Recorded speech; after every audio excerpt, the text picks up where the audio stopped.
Hello， 大家好，我係 Mills， 我而家咧就喺法國嘅巴黎啊。啱啱咧就完成咗我喺法國巴黎嘅一個燈光人像攝影工作坊。今次係我第一次係喺巴黎度舉行工作坊。朋友問我咧點解會咁中意巴黎？我嚟咗巴黎咧，其實都數唔到幾多次。嚟工作亦都係好多次啦，已經亦都係數唔到。Mills 第一次去歐洲影相咧，就係嚟巴黎，所以呢個地方對我嚟講係有特別嘅意義。以前過嚟咧都會同我團隊過嚟啦，過嚟都係工作啦。咁今次過嚟咧就唔係幫客人影相，係同大家一齊嚟分享我以前喺巴黎周街影相嘅一個經驗啊！即係你要講個風景精彩，好似而家太陽咁曬過嚟，呢啲欄杆有 highlights， 樹葉有 highlights， 呢啲咪係好嘅咯。即係我自己無端端又有頭髮光咁樣，呢啲咪好嘅咯。但係喺拍攝上面嘅角度嚟講，個主角嚟講，佢而家咁樣曬住，我咪辛苦啲咯。即係你個主角會辛苦啲咯。如果上堂全日係咁樣嘅話，佢咁樣曬住，其實係好熱㗎。今次咧同大家一班人喺我以往最常拍攝嘅地方嗰度上課，嗰個感受幾得意。以往咧就係得我自己即係諗下點樣影啊，助手幫我打燈啊咁樣。咁今次咧就真係好似摩洛哥咁樣，還原翻我以往經常拍攝嘅位置啦。因為巴黎其實好多位係可以影相嘅。咁今次同大家去，當然就去翻啲一啲比較經典啲嘅場景位置啦。咁希望大家都喜歡今次嘅工作坊啦。巴黎的天空啊 ，Paris Sky。其實我成日覺得咧，嚟巴黎咧，個天空係應該要咁樣，先係一個巴黎嘅天空。我以前嚟親咧，好多日子都係咁。咁但係咧，我亦都影過好多次嘅pre-wedding 咧，係天陰落雨，見到咁靚嘅天空咧，真係好開心。但係作為攝影師，如果見到咁樣咧，真係有啲擔心，唔知道點影。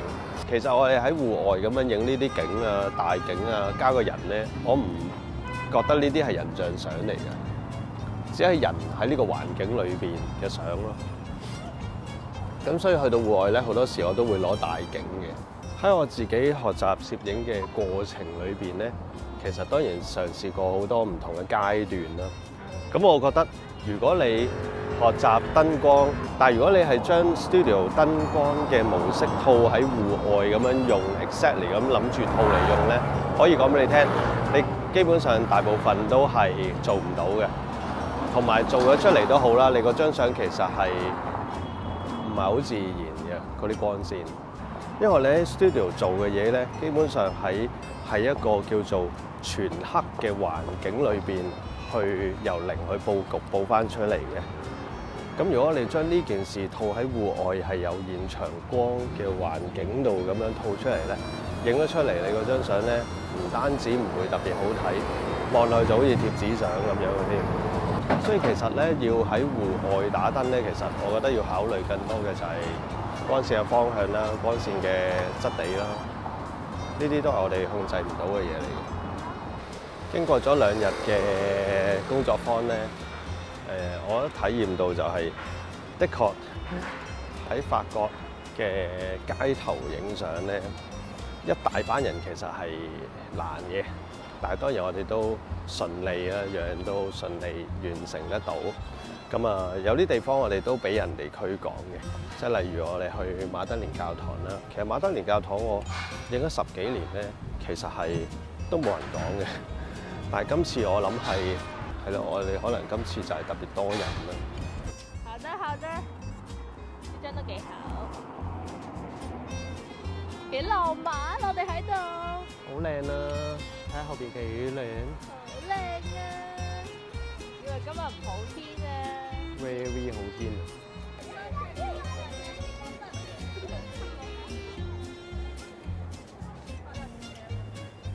啊！而家唔行得㗎。半截嘅咋。咁我哋大家咧而家就停咗喺呢個地方。點解中意喺呢一度咧？其實呢度的確係少人咯，所以都中意喺呢個地方度影相。呢個地方係有啲近景。巴黎嘅天空咧，大家有嚟過嘅話咧，會發現哇，佢嘅天空係特別闊嘅。個天空係好闊好闊嘅，咁所以咧你要揾到一啲即係又唔係太大嘅一啲近景咧，其實呢度係一個好理想嘅地方。你去到近巴黎鐵塔係極多人啦，咁我哋喺呢度離遠望過去咧，其實係幾好嘅。而家後邊個天咧望落去都好似都唔錯咁啊！頭先我哋上堂嘅時候咧，基本上係全部都係一個好厚嘅黑雲，好多時咧太曬係唔好嘅。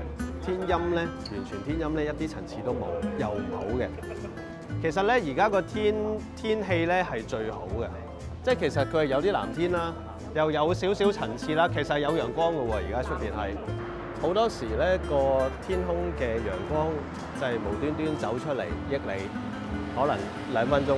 你嗰2分鐘咧，你就覺得好正啦，但係地面咧好多車、好多客、好多遊客喎。所以要真係種一下係好唔容易啊！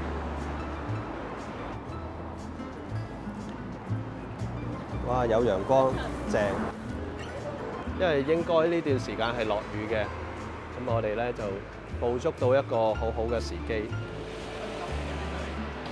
我哋而家咧就喺呢一間花店，不過呢間花店咧收工啦，因為夜晚已經係7點幾嘅時間啦，應該。咁而家咧個太陽其實仲有一段時間先日落，仲係好光嘅。而家上高係，你預計今日係完全冇天㗎嘛？今日咧係我嚟咁多日，應該 suppose 個天氣係最唔好嘅，但係竟然係最好咯。3日裏邊，即係暫時嚟咗第3日啦，係最好，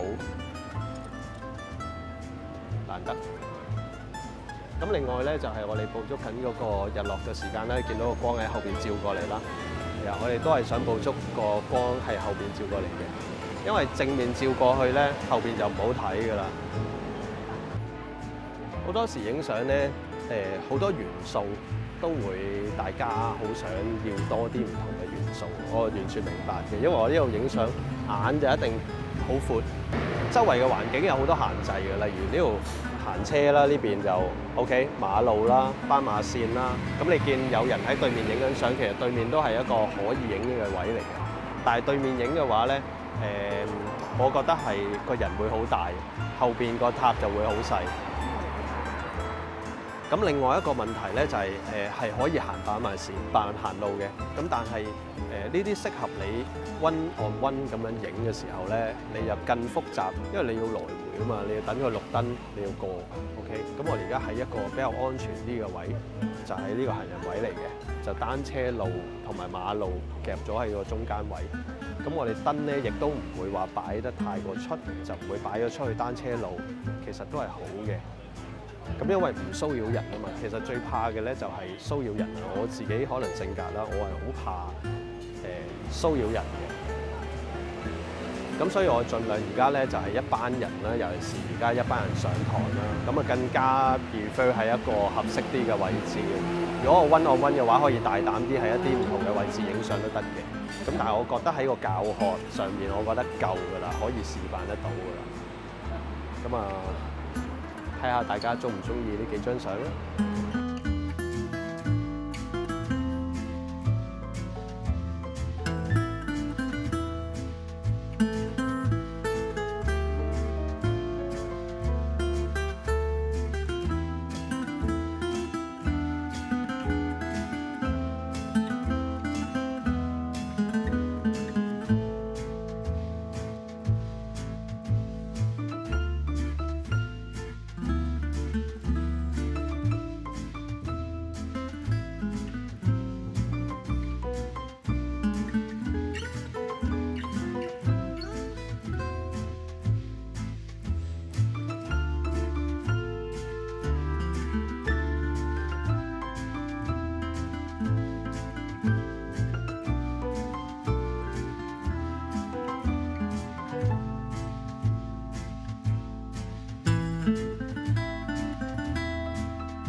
巴黎鐵塔下邊咧，而家係，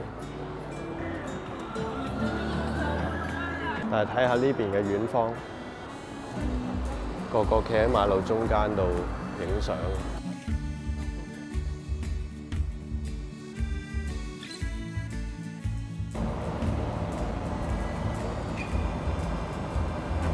個天空咁靚嘅雲咧，襯呢個巴黎鐵塔咧係最靚嘅。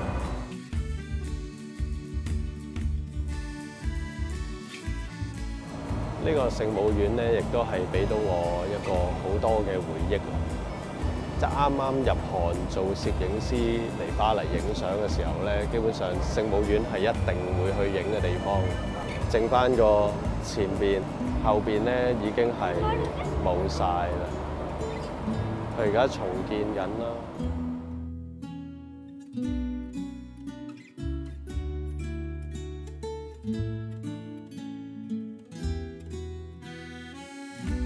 每一次咧，我自己嚟呢一度咧，都係幫客人拍 video 影相，我先會坐呢個船。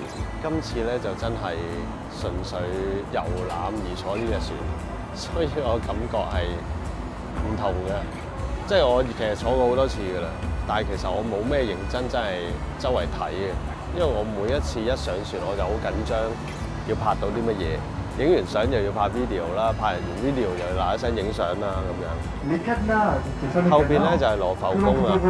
尋晚咧上堂，最後就喺羅浮宮，因為羅浮宮嗰度其實嗰個金字塔咧係極多人。咁啊好彩我哋影到個位，其實應該我都唔係淨係羅浮宮啊，都幾好彩喎！尋日有幾個位置本身都係極多遊客嘅，咁我哋影咗出嚟咧好似冇人咁樣。所以攝影師另外一樣我覺得好緊要嘅，唔係純粹你影相有幾靚啦，又唔係純粹你識唔識打燈啦，你對攝影嘅知識到底有幾細深厚啦，反而係你喺即係一個 real world 實戰嗰度，到底你點樣可以把握得到、實踐得到個畫面出嚟？我呢個先係攝影師最大嘅價值。